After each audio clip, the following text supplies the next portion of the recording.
Hello everyone, this is Muskan Jain and welcome back to your favourite channel Magnet Brains, जो आपको provide करता है kindergarten से लेकर क्लास 12 तक हर क्लास हर सब्जेक्ट की क्वालिटी एजुकेशन, वो भी फ्री ऑफ कॉस्ट। किसी भी क्लास किसी भी सब्जेक्ट के लिए कितनी भी क्लासेस को पढ़ने के बाद आपको कोई पेड सब्सक्रिप्शन यहाँ पर नहीं लेना होता है। Completely free education magnet brains पर आपको प्रोवाइड की जाती है। और आज हमें करना है क्या? आज आपको अपने फेवरेट चैनल पर पढ़ना है breathing and exchange of gases के एनसीईआरटी सॉल्यूशंस का पार्ट 1 कर चुके हैं। 50% क्वेश्चंस कंप्लीट कर चुके हैं। एनसीईआरटी के 50% क्वेश्चंस हम कर चुके हैं इस चैप्टर के। रिमेनिंग 50 आज करना है हमें। चलो स्टार्ट करते हैं एनसीईआरटी सॉल्यूशन पार्ट 2 को। ये चैप्टर आपका ह्यूमन फिजियोलॉजी का पहला चैप्टर है इस बार का। ठीक, चलो आगे बढ़ते हैं। क्वेश्चन नंबर 8 से शुरू हो रहा है क्योंकि 1 to 7 हम पार्ट 1 में कर चुके। ठीक, क्वेश्चन नंबर 8 देखेंगे। और देखो बालों से पेन चलना स्टार्ट हो गया है।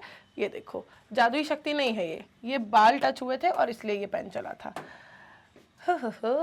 Question number 8, what is the effect of partial pressure of carbon dioxide on oxygen transport?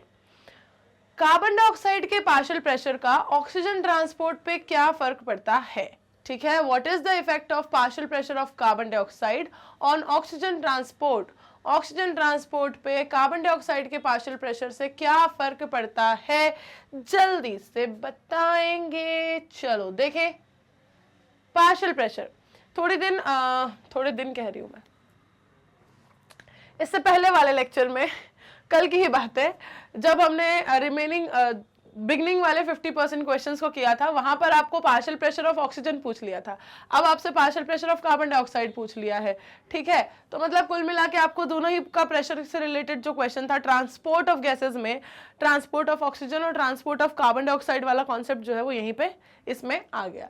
ठीक, चलो देखेंगे what is the effect of partial pressure of carbon dioxide on oxygen transport. क्या फर्क पड़ता है कार्बन डाइऑक्साइड के पार्शियल प्रेशर से oxygen के ट्रांसपोर्ट पे? आंसर बताना मैं स्टार्ट कर रही हूं। तब तक आपको क्या करना है? मैम हम तो बैठ के सुन रहे हैं। तब तक आपको सेशन को लाइक करना है, शेयर करना है।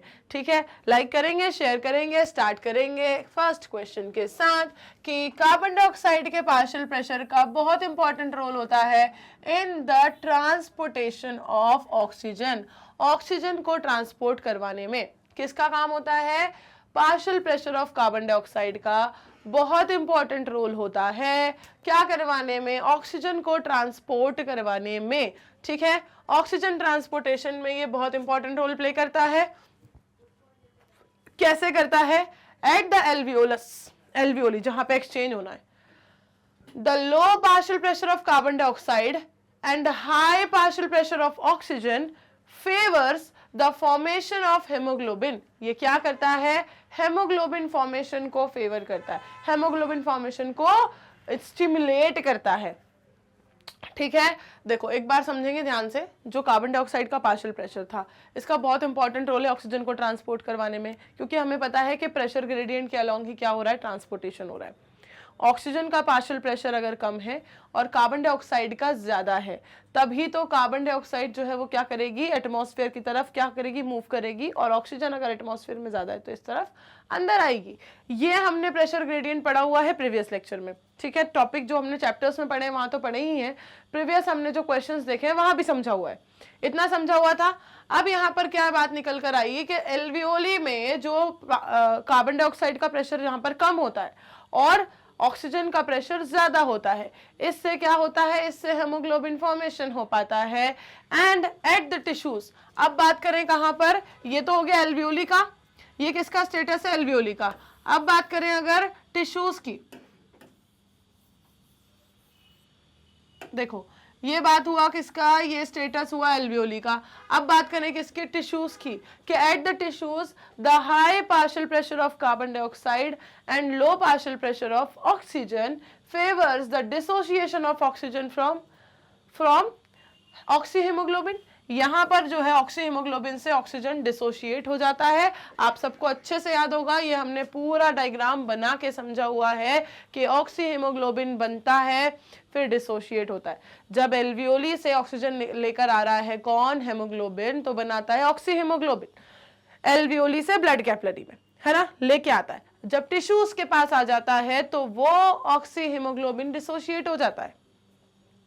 डिसोशिएट होता है तो oxygen release, haemoglobin molecule pigment free, है ना, haemoglobin pigment free, oxygen release हुआ, टिश्यू ने कंज्यूम कर लिया, टिश्यू को तो चाहिए ही था फ्री ऑक्सीजन, टिश्यू को तो चाहिए ही थी फ्री ऑक्सीजन, टिश्यूज ने यूज कर ली, हेमोग्लोबिन पिगमेंट फ्री है, फ्री रहने नहीं देंगे, लेकिन उसे हेमोग्लोबिन पिगमेंट फ्री है पर उसे रहने देंगे नहीं। क्यों नहीं रहने देंगे? क्योंकि मैम टिश्यूज के पास जो कार्बन डाइऑक्साइड पड़ा हुआ है, जो उनने सेल्यूलर एक्टिविटी की, टिश्यूज की सेल ने जितनी भी एक्टिविटीज की, उन्होंने कार्बन डाइऑक्साइड को रिलीज किया, बिल्कुल किया। कार्बन डाइऑक्साइड को अब वहां से क्या करना है? बॉडी के बाहर करना है। तो हमने क्या पढ़ा था कि ma'am haemoglobin is the taxi. Haemoglobin वो टैक्सी है जो ऑक्सीजन को लेके आएगी एल्वियोली से कहाँ तक? टिश्यूज तक, फिर टिश्यूज से लेके जाएगी कार्बन डाइऑक्साइड को और छोड़ के आएगी एल्वियोली तक, है ना।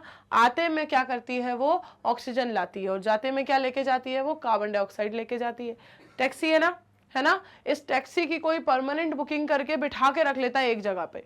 कौन है वो? कौन है वो? जल्दी बताओ। पढ़ाया हुआ है मैंने 2 दिन पहले की बात है, 3 दिन पहले की बात है, जल्दी बताओ। इस टैक्सी का काम है कि भाई ये आए, सवारी को छोड़े, दूसरी सवारी को ले ऊपर छोड़ के आए, वहां से दूसरी सवारी को ले नीचे लेके आए टिश्यूज तक, फिर कार्बन डाइऑक्साइड वाली सवारी को ले एल्वियोली तक छोड़ कर आए, फिर ऑक्सीजन की सवारी को ले फिर टिश्यूज तक लेकर आए। सवारी को लाना और ले जाना ये इसका काम है, ना कि किसी का परमानेंट घर बन के बैठ जाना, है ना। किसी ने लेकिन क्या किया? इस टैक्सी को ही घर बना के उसको एक जगह फिक्स कर दिया, स्टेबल कर दिया। कौन है वो है मैम कार्बन मोनोऑक्साइड। वो है कार्बन मोनोऑक्साइड। ये क्या करती है? ये टैक्सी जो है हेमोग्लोबिन, इसके साथ ऐसा फिक्स्ड मॉलिक्यूल बना लेती है, ऐसा फिक्स कंपाउंड बना लेती है, स्टेबल कंपाउंड बना लेती है कि फिर वो डिसोशिएट नहीं होता। यहाँ पर जो कार्बामिनो हेमोग्लोबिन बन रहा है और ऑक्सी हेमोग्लोबिन बन रहा है, ये तो डिसोशिएट हो जाते हैं प्रेशर ग्रेडियंट के अलोंग, है ना। लेकिन ये जो बनता है कार्बन मोनोऑक्साइड के साथ कंपाउंड, ये फिर स्टेबल होता है, ये ब्रेक नहीं होता, और हेमोग्लोबिन क्या हो जाता है? इंगेज हो जाता है। हेमोग्लोबिन मॉलिक्यूल्स को इंगेज कर लेती है तो फ्री हेमोग्लोबिन नहीं बचते। फ्री हेमोग्लोबिन नहीं बचे तो ऑक्सीजन और कार्बन डाइऑक्साइड जो सवारियां बैठी हुई हैं अपने अपने स्टेशंस पर, एल्वियोली और टिश्यूज पर, इन सवारियों को लाना ले जाना कौन करेगा? क्योंकि फ्री हेमोग्लोबिन तो बचा ही नहीं, टैक्सी तो बची ही नहीं, इन्हें कौन लाएगा ले जाएगा? हाँ, तो इस वजह से फिर जो गैसियस एक्सचेंज है वो रुक जाता है। क्यों? क्योंकि कार्बन मोनोऑक्साइड ने स्टेबल कंपाउंड बना लिया हेमोग्लोबिन के साथ, जबकि उसे होना चाहिए था कैसा? फ्री हो जाना चाहिए उसे बार बार। उस टैक्सी को कैसा रहना चाहिए? बार बार फ्री रहना चाहिए, तभी उसमें सवारियां आएंगी जाएंगी। ठीक, चलो ये तो अपनी कहानी थी जो अपन ने पढ़ी थी। अभी आ जाते हैं अपन इस क्वेश्चन के एक्सप्लेनेशन पर कि भाई हम एक्सप्लेन कर रहे थे आपको कि partial pressure of carbon dioxide का क्या फर्क पड़ेगा ऑक्सीजन के ट्रांसपोर्ट पे। बिल्कुल फर्क पड़ेगा, क्योंकि पूरी एक साइक्लिक प्रोसेस है, तो फर्क तो पड़ेगा। Hence the affinity of hemoglobin for oxygen is enhanced by the decrease of PCO2 in blood। और इस तरह से जो हेमोग्लोबिन की एफिनिटी है ऑक्सीजन के लिए वो बढ़ेगी by the decrease of PCO2 in blood. Blood में अगर पार्शियल प्रेशर जो कार्बन डाइऑक्साइड का बढ़ेगा उसके साथ साथ, ठीक है, घटेगा उसके साथ साथ। पार्शियल प्रेशर कार्बन डाइऑक्साइड का कम होगा तभी तो उसमें फिर क्या होगा? ऑक्सीजन जाएगा। Therefore, oxygen is transported in blood as oxyhemoglobin। इसीलिए ब्लड में ऑक्सीजन को ऑक्सी हेमोग्लोबिन की तरह फिर ट्रांसफर करा देते हैं, ऑक्सीजन का हेमोग्लोबिन के साथ कंपाउंड, एंड देन वो ऑक्सीजन डिसोशिएट हो जाता है टिश्यूज पे जाके। ये ऑक्सीजन हेमोग्लोबिन से, ऑक्सी हेमोग्लोबिन से डिसोशिएट हो जाता है टिश्यूज में जाके। ठीक है, क्लियर है इतनी बात? चलो एक बार जरा इसे देख लेंगे यहां पर इस डायग्राम के थ्रू। छोटा सा एक फ्लो चार्ट है, डायग्राम नहीं है। एल्वियोली,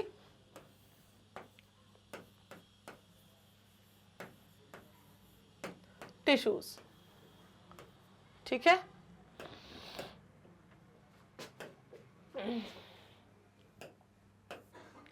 क्या कहानी चलेगी एल्वियोली और टिश्यूज की? ऐसी कहानी चलेगी, ठीक है।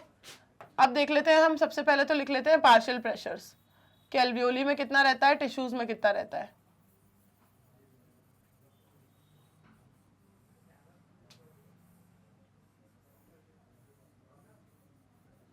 चलो एल्वियोली और टिश्यूज में पार्शियल प्रेशर कितना रहता है? जल्दी बताओ, ऑक्सीजन का पार्शियल प्रेशर कितना रहता है एल्वियोली में और टिश्यूज में कितना रहता है? एल्वियोली से टिश्यू और टिश्यू से एल्वियोली। ये मैंने किसके लिए बनाया है पाथ? ये पाथ मैंने बनाया है ऑक्सीजन के लिए, ठीक है। एल्वियोली में ऑक्सीजन का पार्शियल प्रेशर क्या होता है? ज्यादा होता है, मूवमेंट होता है ज्यादा से कम की तरफ। टिश्यूज में ऑक्सीजन का पार्शियल प्रेशर क्या होता है? कम होता है। Partial pressure of carbon dioxide यहाँ पे क्या होता है? ज्यादा, और एल्वियोली में क्या होता है? कम। मूवमेंट हो जाता है किससे किसकी तरफ? ज्यादा से कम की तरफ, ठीक है। क्लियर है इतनी बात? ये हुआ पार्शियल प्रेशर का डिफरेंस। अब यहां पर समझना क्या है कि मैम हेमोग्लोबिन के साथ बाइंडिंग, ठीक। यहां पर ऑक्सीजन जो है वो क्या करेगा? हेमोग्लोबिन के साथ बाइंड अप होगा, बनाएगा ऑक्सी हेमोग्लोबिन को। ऑक्सी हेमोग्लोबिन को बनाया, ये ऑक्सी हेमोग्लोबिन को लेके यहां तक आ भी गया। अब क्योंकि यहां तो पार्शियल प्रेशर ज्यादा था ऑक्सीजन का, तो बाइंड हो गया वो। यहां पर कॉन्सेंट्रेशन भी ज्यादा था ऑक्सीजन का, बाइंड हो गया हेमोग्लोबिन के साथ। अब जब यहां आया, ठीक है, ये O2 है भाई, सिर्फ O लिखा हुआ है, O2। अब जब यहां पहुंचा, यहां पर डिफरेंसेस क्या मिले? यहां पर डिफरेंसेस क्या मिले? इसको मैंने लो भी नहीं किया, क्या बात है। कार्बन डाइऑक्साइड का पार्शियल प्रेशर यहां पे ज्यादा है।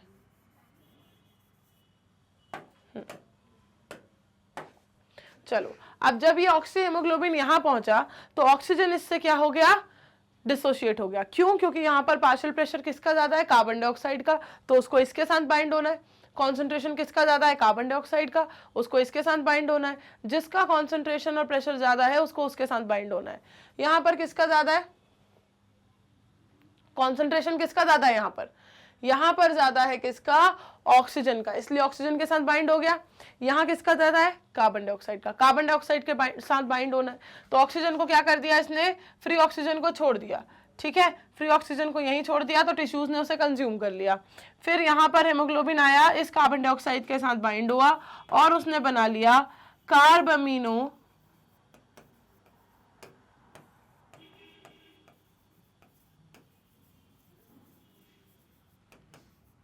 हेमोग्लोबिन। क्या बना लिया? Carbamino haemoglobin. ऑक्सी हेमोग्लोबिन, यहां से कार्बामिनो हेमोग्लोबिन गया, ऑक्सीजन को रिलीज कर दिया है, ऑक्सीजन पूरी टिश्यूज ने ले ली है। ये कार्बामिनो हेमोग्लोबिन यहां से एल्वियोली में गया, वहां जाके फिर पलट गया, वहां देखा कि भाई कार्बन डाइऑक्साइड का तो इधर है ही नहीं ज्यादा कॉन्सेंट्रेशन, यहाँ तो ऑक्सीजन का है। फिर ये हेमोग्लोबिन इसको कार्बन डाइऑक्साइड को छोड़ देगा, जिसका कॉन्सेंट्रेशन ज्यादा है उसके साथ बॉन्ड बनाता है, ठीक। तो यहां पर इसने ले जाके कार्बन डाइऑक्साइड को छोड़ दिया, ऑक्सीजन के साथ बाइंड हो गया, ऑक्सी हेमोग्लोबिन फिर बना लिया। इस तरीके से ये हेमोग्लोबिन की टैक्सी चलेगी। किसकी चलेगी भाई? ये किसके बारे में बात कर रहे हैं हम? हेमोग्लोबिन टैक्सी, ठीक है। ऐसे ही पढ़ाया है मैंने आपको कि हेमोग्लोबिन क्या है? एक टैक्सी है। तो ये हेमोग्लोबिन की टैक्सी में बैठ के जाएंगे कौन? ऑक्सीजन और कार्बन डाइऑक्साइड। ऑक्सीजन जाएगा तो वो कहलाएगा ऑक्सी हेमोग्लोबिन, कार्बन डाइऑक्साइड जाएगा तो कार्बामिनो हेमोग्लोबिन। इस तरीके से ट्रांसपोर्ट होगा एल्वियोली से टिश्यूज की तरफ। चलो आगे बढ़ते हैं क्वेश्चन नंबर 9 की तरफ। 9 में क्या पूछा है? What happens to the respiratory process in a man going up to a hill. एक इंसान जो कि हिल्स की तरफ जा रहा है, उसकी रेस्पिरेटरी प्रोसेस में क्या क्या चेंजेस आते हैं? What happens to the respiratory process in a man going up a hill, जो कि हिल्स की तरफ बढ़ रहा है, हिल्स की तरफ जा रहा है, उसकी रेस्पिरेटरी प्रोसेस में क्या चेंजेस आएंगे? तो अगर आपको पता है कि क्या चेंजेस आते हैं, अगर आप खुद भी किसी हिली एरिया में ही रहते हो या आप बहुत ज़्यादा फ्रीक्वेंटली हिली एरियाज में जाते रहते हो या कभी कभार भी गए हो या नहीं भी गए हो, आपने सुना ही है, तो आपको पता होगा कि हिली एरियाज में क्या चेंजेस आते हैं। क्या होता है वहां पर? जैसे जैसे अल्टीट्यूड बढ़ता जाता है ऑक्सीजन बहुत ज़्यादा मिलने लगती है ना, ऐसे ही होता है ना। ऑक्सीजन बहुत ज़्यादा मिलने लगती है तो हमें सांस लेने की उतनी ज़्यादा ज़रूरत नहीं पड़ती, कम इंस्पायर करते तो भी बढ़िया बढ़िया ऑक्सीजन आती रहती है। ऐसे ही कुछ होता है, बताओ ऐसा ही कुछ होता है क्या? ऑक्सीजन बहुत ज्यादा होती है वहां पे या कम होती है? क्या होता है? क्या चेंज आता है रेस्पिरेटरी प्रोसेस में? What happens to the respiratory process in a man going up a hill, जो कि हिल्स की तरफ जा रहा है? क्या चेंजेस आएंगे? ये देखो मैम, ये चेंजेस आएंगे। आप जैसे ही खड़े होते हो आप कलर्स पूरे बोर्ड पे चला देते हो, है ना? क्या चेंजेस आएंगे? एज एल्टीट्यूड इंक्रीजेस, जैसे जैसे हाई एल्टीट्यूड की तरफ बढ़ेंगे, oxygen level in the atmosphere decreases, atmosphere का ऑक्सीजन लेवल कम होता है। क्या होता है? कम होता है। As altitude increases, the oxygen level in the atmosphere decreases. Atmosphere का ऑक्सीजन लेवल कम होगा। Therefore, as a man goes uphill, इसीलिए जैसे जैसे एक आदमी अप हिल जाता जा रहा है, ठीक है, हिल स्टेशन की तरफ बढ़ रहा है, ट्रैक कर रहा है, gets less oxygen with each breath, हर एक सांस में वो सांस तो ले रहा है पर ऑक्सीजन कम ले रहा है। सांस तो उतनी ले रहा है पर ऑक्सीजन कम, क्योंकि एटमॉस्फेयर में ही कम है, एटमॉस्फेयर में ही कम है, right? This causes the amount of oxygen in the blood to decline. इसकी वजह से ब्लड में जो ऑक्सीजन का अमाउंट है वो क्या होने लगता है? डिक्लाइन होने लगता है, कम होने लगता है। कि ओवरऑल ब्लड में ऑक्सीजन लेवल क्या हो रहा है? कम हो रहा है। कहते हैं ना ऑक्सीजन लेवल कम हो गया था, उसका बहुत ज्यादा ही ड्रॉप हो गया था, इसलिए वो मर गया। कहते हैं कि वो चढ़ रहा था, पहाड़ चढ़ रहा था, उसका ऑक्सीजन लेवल एकदम से कम हुआ, एकदम से ऑक्सीजन लेवल ड्रॉप हुआ और वो मर गया। कहते हैं क्या मतलब होता है उस बात का? क्या वो सांस नहीं ले रहा था? क्या बिल्कुल ले रहा होगा मैम। अरे वो तो सांस इक्वली ले रहा है, नंबर ऑफ टाइम्स जितना उसको ब्रीथ करना है वो उतना इनहेल एक्सहेल कर रहा है, लेकिन अगर सराउंडिंग में ऑक्सीजन की वैल्यू ही कम है, ऑक्सीजन का लेवल ही कम है, तो ओवरऑल ऑक्सीजन उसे कम मिल रही है। ऑक्सीजन कम मिल रही है तो ब्लड में उसका अमाउंट भी क्या होता जा रहा है? डिक्लाइन होता जा रहा है। सिंपल है, ये चेंज आया है ना। Now the respiratory rate increases. अब क्योंकि ऑक्सीजन की रिक्वायरमेंट फुलफिल नहीं हो रही, तो नंबर ऑफ टाइम्स जितना रिस्पायर वो कर रहा होगा वो और इंक्रीज होता है, और ज्यादा सांस लो, और ज्यादा सांस लो, और ज्यादा सांस लो, है ना। तो रेस्पिरेटरी रेट भी बढ़ता है। सेकेंड चेंज क्या आया कि the respiratory rate increases in response to the decrease in the oxygen content of blood. In response to the decrease in the oxygen content of the blood, जो blood में oxygen content decrease होता जा रहा है उसको balance out करने के लिए वो ज्यादा बार सांस लेता है कि थोड़ी थोड़ी करके ही सही पर ऑक्सीजन आती तो रहे, ब्लड में लेवल तो मेंटेन रहे, ज्यादा बार सांस लेनी पड़ती है। Simultaneously the rate of heart beat increases, और साथ साथ अब ये जो आप नंबर ऑफ टाइम्स ब्रीथ कर रहे हो, ज्यादा रेस्पायर कर रहे हो, इसके साथ साथ हार्ट रेट भी इंक्रीज होता है, हार्ट भी ज्यादा तेजी से बीट करता है, क्योंकि उसके पास कंसंट्रेशन तो पहले ही कम हो गया, प्रेशर तो पहले ही कम हो गया है, फिर भी उसको क्या करते रहना है? ब्लड को पंप करते रहना है और सप्लाई करवाते रहना है बॉडी के हर ऑर्गन की तरफ। तो now simultaneously the rate of heart beat increases to increase the supply of oxygen to blood, ताकि ब्लड की तरफ जो ऑक्सीजन का सप्लाई है वो बढ़ा सके, ब्लड की तरफ ऑक्सीजन का सप्लाई वो बढ़ा सके, इसलिए वो भी ज्यादा तेजी से बीट करना स्टार्ट कर देता है जैसे जैसे इंसान कहाँ जाता है? हाई एल्टीट्यूड की तरफ बढ़ रहा है। क्यों? क्योंकि वहां पर ऑक्सीजन की वैल्यू, ऑक्सीजन का लेवल, अमाउंट ऑफ ऑक्सीजन क्या है? कम है। ओके, तो as altitude increases the oxygen level in atmosphere decreases and therefore as a man goes uphill he gets less oxygen with each breath। हर सांस में उसे oxygen कम मिलने लगती है और ऑक्सीजन की जो वैल्यू है ब्लड के अंदर वो गिरने लगती है। इस वैल्यू को बनाए रखने के लिए वो ज्यादा बार सांस लेता है, और ज्यादा बार सांस लेता है तो उसका जो हार्ट रेट है वो भी बढ़ता है कि भाई उसको ऑक्सीजन जो है वो फटाफट से क्या करनी है? ब्लड की तरफ सप्लाई करनी है, हार्ट रेट भी बढ़ता है। ठीक है, ये वो चेंजेस हुए जो कि जैसे जैसे आप हाई एल्टीट्यूड की तरफ बढ़ते हो वैसे वैसे आते हैं। ठीक है ना, हाई एल्टीट्यूड से आते हैं। क्यों? क्योंकि वहां पर अमाउंट ऑफ ऑक्सीजन रिड्यूस होता है। चलो क्वेश्चन नंबर 10 देखेंगे। What is the site of gaseous exchange in an insect? आपको याद होगा हमने जब चैप्टर स्टार्ट किया था तो हमने रेस्पिरेशन सिर्फ ह्यूमन बीइंग से स्टार्ट नहीं कर दिया था, हमने लोअर फाइला से स्टार्ट किया था कि लोअर फाइलास में कैसे रेस्पिरेशन हुआ करता था, कौन कौन से ऑर्गन हुआ करते थे और कैसे फिर हम लोग ह्यूमन तक पहुंचे थे। ठीक है, फिर हमने उसे देखना स्टार्ट किया था। तो बस आपको वहीं से बताना है that what is the site of gaseous exchange in insect. एक इंसेक्ट में गैसियस एक्सचेंज की साइट क्या होती है? चलो देखेंगे इस क्वेश्चन को फटाफट से, फिर देखते हैं आंसर।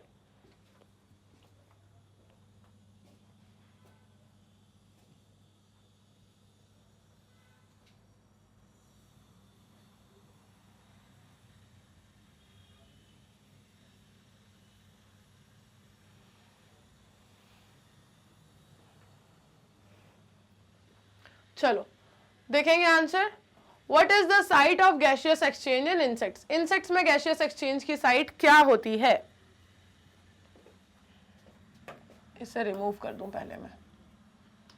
देखो, अगर आपको ध्यान है, हमने पढ़ा हुआ है पूरा का पूरा, ये कॉन्सेप्ट पढ़ा हुआ है, और हमने अगर आपको यहाँ का कॉन्सेप्ट थोड़ा कम याद है तो क्लास 11th का कॉन्सेप्ट तो फिर थोड़ा और ही कम याद होगा, खैर यहाँ वाला ज़्यादा याद होगा, है ना। क्लास 11th में आपने जब पढ़ा था एनिमल किंगडम, तो एनिमल किंगडम में आपने सारे फाइलम्स पढ़े थे। फाइलम्स को पढ़ते वक्त आपने उनके कैरेक्टर्स पढ़े थे कि किस में किस तरीके से रेस्पिरेशन होता है, डाइजेशन होता है, एक्सक्रीशन होता है, सब पढ़ा था।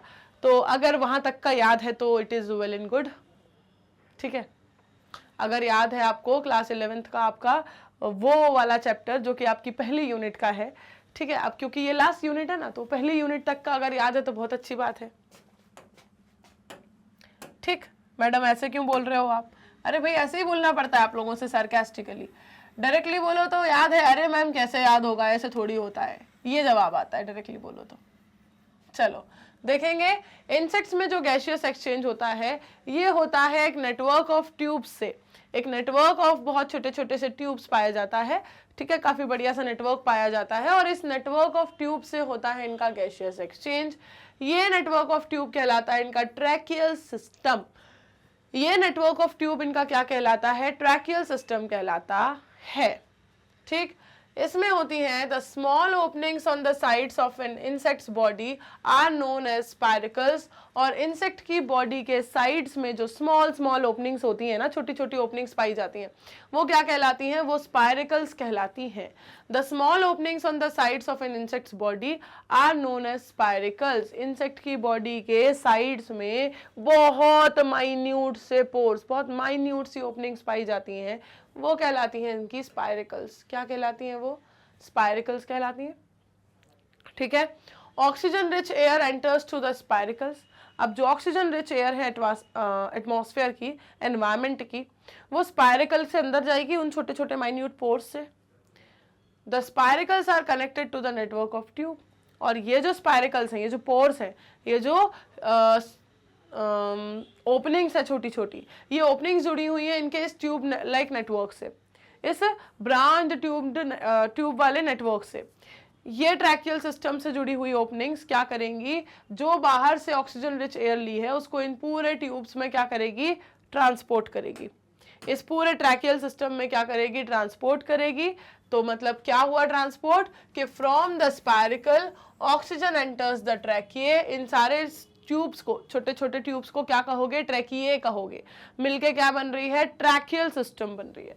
तो ये जो स्पाइरिकल से एयर गई, कहाँ गई? ट्रैकिए में गई। From here oxygen diffuses into the cell of the body. यहाँ से ये ऑक्सीजन जो है फिर बॉडी की अलग अलग सेल्स में डिफ्यूज होती जाएगी। The movement of carbon dioxide follows the reverse path. और इसका जस्ट रिवर्स पाथ जो है वो कार्बन डाइऑक्साइड फॉलो कर लेगी बॉडी के अंदर से, राइट।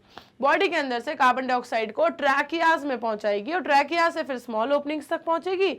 स्मॉल ओपनिंग से फिर वो बाहर की तरफ रिलीज हो जाएगी। समझ आया? सिंपल ब्रांच ट्यूब वाला नेटवर्क है जिसे कह रहे हो ट्रैकियल सिस्टम। ट्रैकियल सिस्टम से जुड़ी हुई है छोटी छोटी सी ओपनिंग्स। ये स्मॉल ओपनिंग्स कहाँ है? बॉडी के साइड में, इंसेक्ट की बॉडी के साइड्स में। इन छोटी छोटी ओपनिंग से बाहर से एयर को, ऑक्सीजन रिच एयर को लेते हैं। ये एयर ट्रैकियाज के थ्रू, ठीक है, ट्यूब्स के थ्रू पूरे ट्यूब सिस्टम में, पूरे ट्रैकियल सिस्टम में जाती है, पूरी बॉडी में ऑक्सीजन को पहुंचाती है, फिर बॉडी से कार्बन डाइऑक्साइड को लेती है इसी ट्यूब ट्रैकियल सिस्टम के थ्रू, और स्पाइरिकल से इस कार्बन डाइऑक्साइड को बाहर की तरफ रिलीज कर देती है। समझ आया मैकेनिज्म? देखो पूछा क्या था हमसे कि गैसियस एक्सचेंज कहाँ होता है, तो गैसियस एक्सचेंज हो रहा है कहाँ पर? ट्रैकियल सिस्टम के ट्रैकियाज में, ठीक। तो from here oxygen diffuses into the cells of the body and the movement of carbon dioxide follows the reverse path. यहां पर जो बॉडी में क्या हुआ? गैसियस एक्सचेंज हो गया, ऑक्सीजन डिफ्यूज हो गई बॉडी की सेल्स में।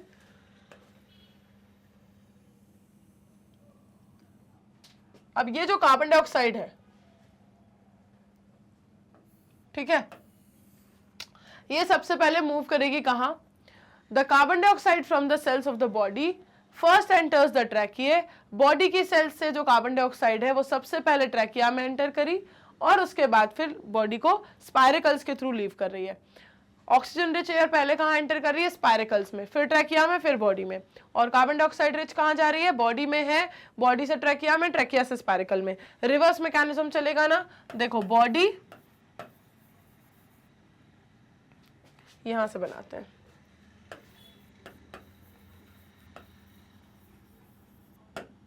स्पाइरिकल्स,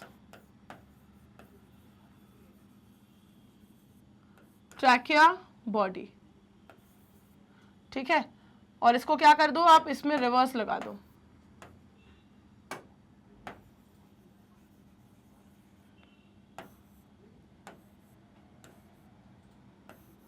स्पाइरिकल से ट्रैकिया, ट्रैकिया से बॉडी। किसका मूवमेंट हुआ है? ऑक्सीजन का। बॉडी से ट्रैकिया, थोड़ा और पीछे से लिखते हैं, बॉडी से ट्रैकिया, ट्रैकिया से स्पाइरिकल। किसका मूवमेंट हुआ है? कार्बन डाइऑक्साइड का। लिख सकते हो ना ऐसे, सेम पाथवे है ना, स्पाइरिकल से ट्रैकिया से बॉडी, ऑक्सीजन का पाथवे, रिवर्स पाथवे, बॉडी से ट्रैकिया से स्पाइरिकल, कार्बन डाइऑक्साइड का पाथवे। लिख सकते हो ऐसा।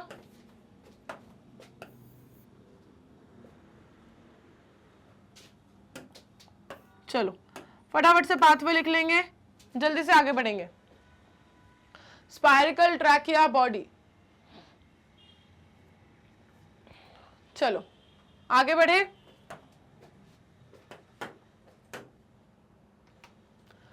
क्वेश्चन नंबर 11 देखो क्या पूछा है, define oxygen dissociation curve and can you suggest any reason for its sigmoidal pattern. आपको ऑक्सीजन डिसोसिएशन कर्व को डिफाइन करना है और क्या आप कोई एक ऐसा रीजन सजेस्ट कर सकते हो इसके सिग्मोइडल पैटर्न के लिए।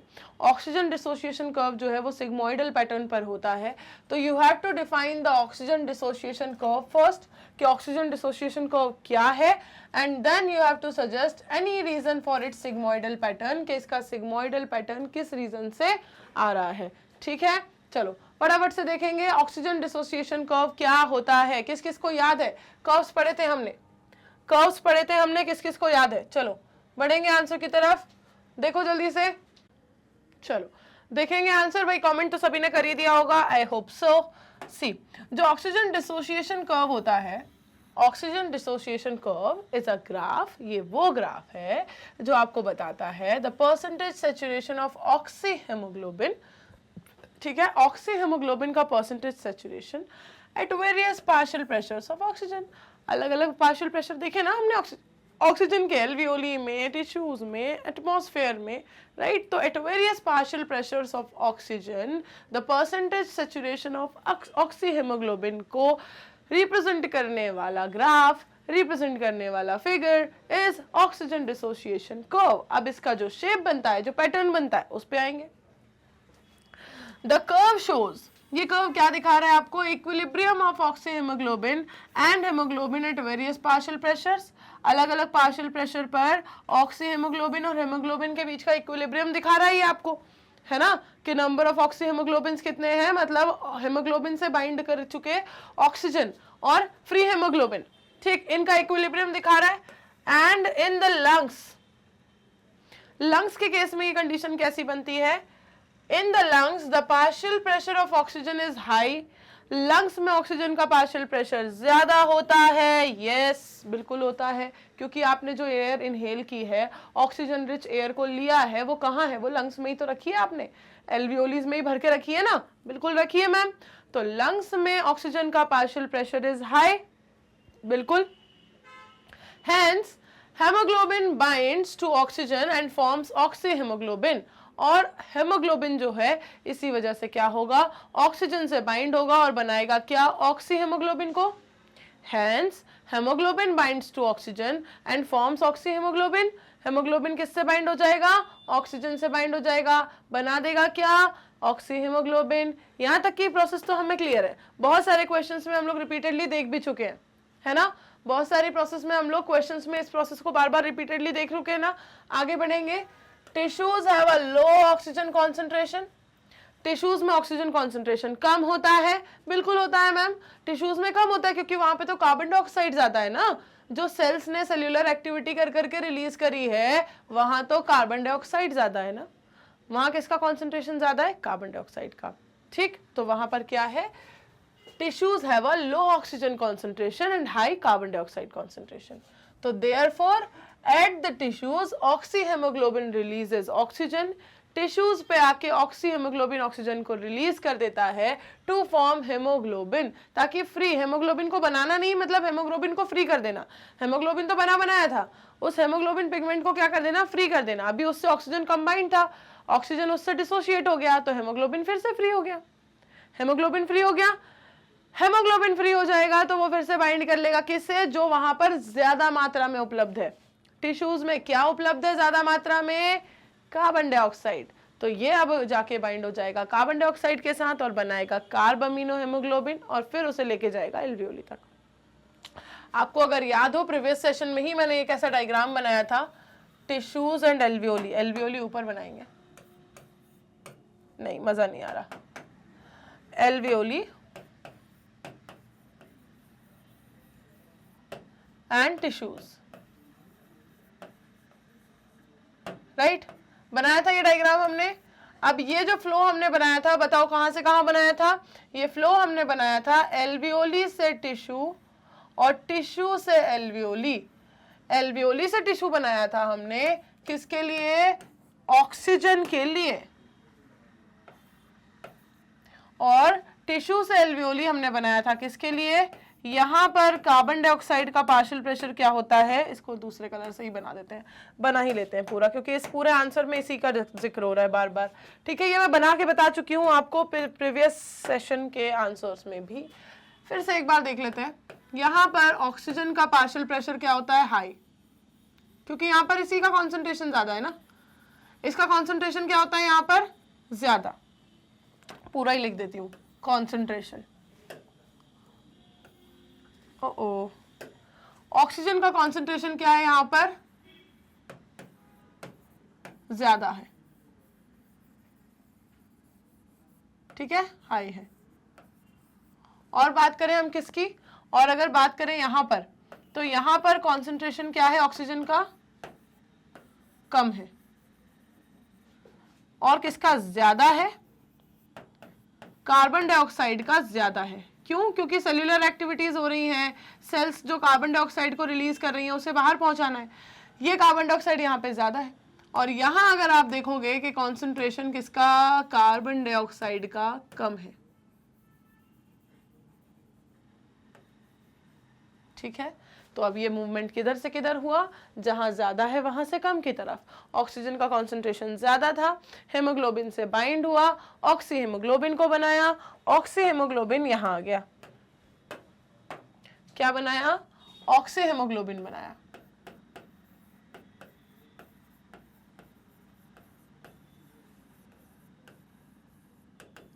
ऑक्सी हेमोग्लोबिन बनाया, ये ऑक्सी हेमोग्लोबिन आया यहां, ठीक है।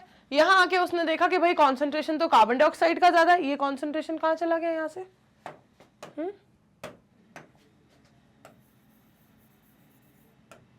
ठीक है। यहां आके उसने देखा कि कॉन्सेंट्रेशन तो कार्बन डाइऑक्साइड का ज्यादा है, तो इसके साथ बाइंड अप हो गया, इसके साथ बाइंड हो गया और ऑक्सीजन को, फ्री ऑक्सीजन को रिलीज कर दिया। फ्री ऑक्सीजन को रिलीज करा तो वो फालतू तो नहीं थी भाई, टिश्यूज तो बेसब्री से इंतजार कर रहे थे ऑक्सीजन आ जाए, ऑक्सीजन की प्रेजेंस में ही तो हम अपने काम करेंगे, रिएक्शंस करेंगे, एरोबिक रिएक्शंस को करेंगे। तो उन्होंने तो फटाफट से उस ऑक्सीजन को कंज्यूम कर लिया। जैसे ही ऑक्सीजन उन्होंने इस ऑक्सी हीमोग्लोबिन से फ्री करी, तुरंत टिश्यूज ने उसको कंज्यूम कर लिया। हेमोग्लोबिन कहाँ गया, हेमोग्लोबिन फ्री हो गया, रिलीज हो गया। अब ये फ्री हेमोग्लोबिन को कोई फ्री रहने देगा क्या, नहीं रहने देंगे। कौन नहीं रहने देंगे, ये कार्बन डाइऑक्साइड, टैक्सी है ना हेमोग्लोबिन, तो बताया था मैंने। तो इस टैक्सी को कार्बन डाइऑक्साइड यूज कर लेंगे, लेके जाएंगे कार्बन डाइऑक्साइड को कहां पर, एल्वियोली तक, कहां से, टिश्यूज से। इस तरीके से अब ये जाएगा यहां, कौन जाएगा, ये जो कंपाउंड बना है यहाँ पे, कौन सा बना है, कार्बामिनो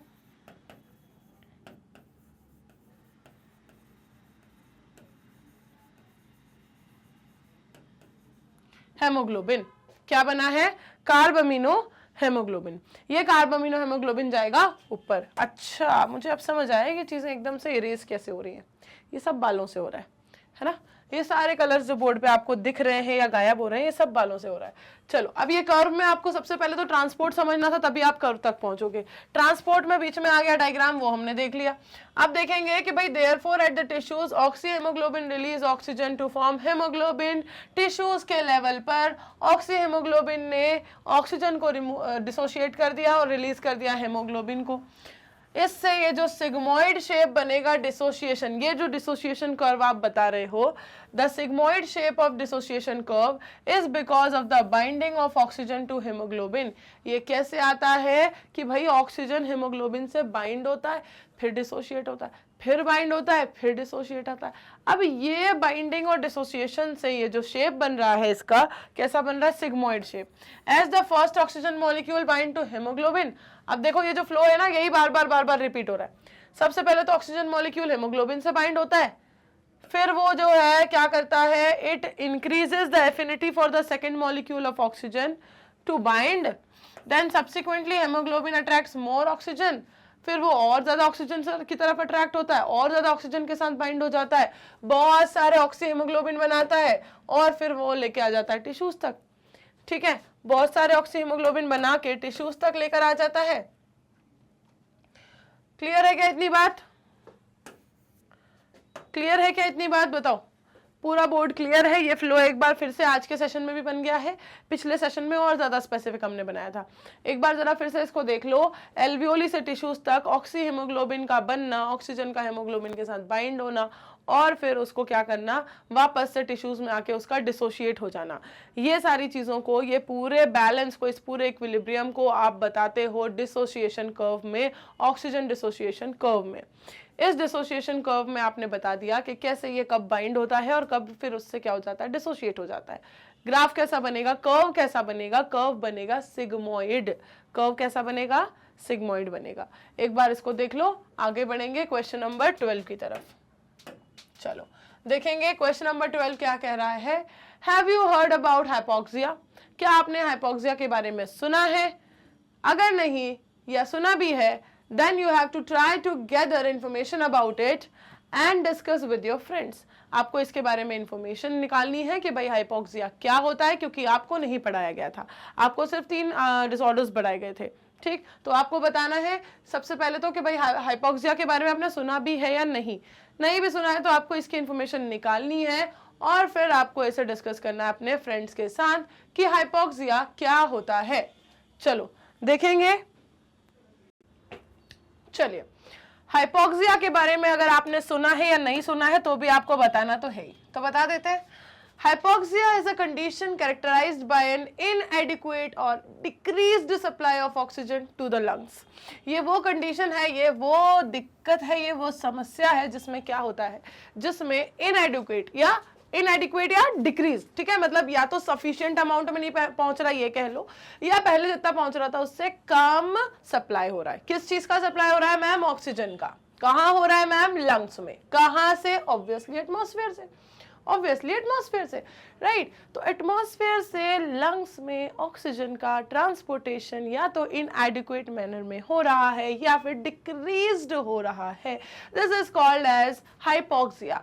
आपको पता है हाइपर और हाइपो, हाइपर वर्ड यूज करते हैं हम किसी भी चीज के इंक्रीज्ड स्टेटस को बताने के लिए, और हाइपो वर्ड यूज करते हैं हम किसी भी चीज के डिक्रीज्ड स्टेटस को बताने के लिए। ये टर्म्स आपको बहुत हेल्प करेंगे चीजों के मतलब को समझने, याद रखने में। ठीक है, हाइपो हमेशा हम यूज करते हैं किसी चीज के डिक्रीज्ड स्टेटस को बताने के लिए, और हाइपर वर्ड हम यूज करते हैं किसी चीज के इंक्रीज्ड स्टेटस को बताने के लिए।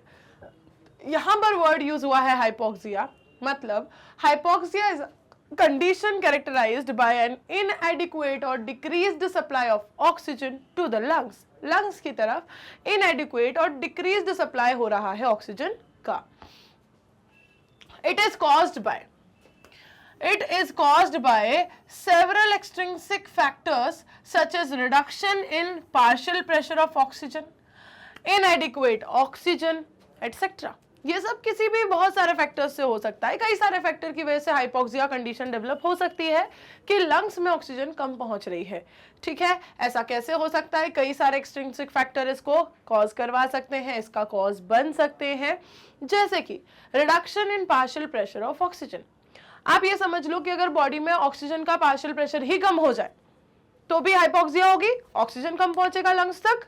ठीक है, अगर आप ये समझ लो कि ऑक्सीजन है ही इनएडिक्वेट, मतलब अगर आप हाई एल्टीट्यूड पे जा रहे हो और हाई एल्टीट्यूड पे जाने के बाद आप देख रहे हो कि वहां पर सराउंडिंग में एटमॉस्फेयर में ऑक्सीजन का कॉन्सेंट्रेशन वैसे ही कम है, अमाउंट ऑफ ऑक्सीजन प्रेजेंट जो है उस एटमॉस्फेयर में वो पहले ही बहुत कम है, राइट?